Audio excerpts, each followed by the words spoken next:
Piena pārstrādes uzņēmums Trikādas siers izstāsies no Latvijas piensaimnieku centrālās savienības saistībā ar tās agresīvo un subjektīvo nostāju pret jaunās piena rūpnīcas projektu Jelgavā. Protams, visi cīnās par Eiropas naudām. Jāuzsver tas, ka šeit nav cīņa par Eiropas naudu. Šeit ir cīņa par to, lai mēs šo naudu nedabūtu. 10,4 miljonus vērtās rūpnīcas celtniecības projektā apvienojušies vairāki kooperatīvi. To līdzfinansējums rūpniecības būvniecībā esot 1 miljons latu.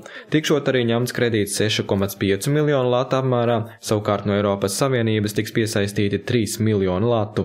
Iepriekš Latvijas piensaimnieku centrālās savienības pārstāvji pārmetuši, ka kooperatīvi nemaksājot valstī nodokļus.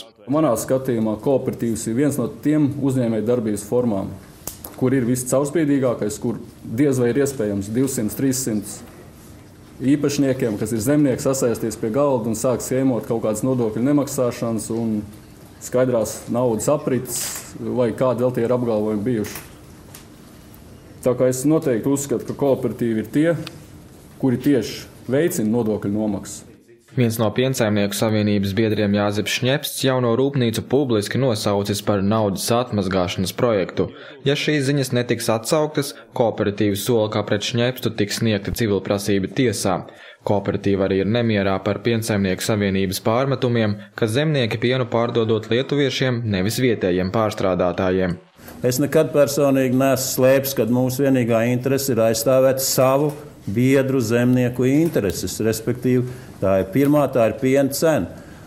Pret šiem, diemžēl, pārstrādātājiem. Kad atvērās vārti uz Eiropas valstīm, un, protams, mūsu kaimiņiem Lietuvu, tad nevarēja mūs vairs nolikt pie vietas tā, kā gribēja Latvijas uzņēmumu. Tas tiešām tā tika darīts tajā 2005. gadā, un sākās šī epopeja ar piena izvešanu uz Lietuvu. Bet tas arī bija tikai un vienīgi pamatots ar ekonomisko pamatojumu, tāpēc, ka Lietuva maksāja vairāk. Tanī brīdī apvainojumi bija, ka tā ir dempings no Lietuvas puses. Man bija grūti toreiz apstrīdēt to, bet tad ir pagājuši 7 gadi, un tad es jebkuram normālam ekonomistam uzdod jautājumu, vai 7 gadus var turpināties dempings. Trikādas siers vairs neredz jēgu turpināt darbu Latvijas piensaimnieku centrālajā savienībā, kas realizējot agresīvu politiku pret piena ražotājiem un neveicina sadarbības sākšanu starp zemniekiem un pārstrādātājiem.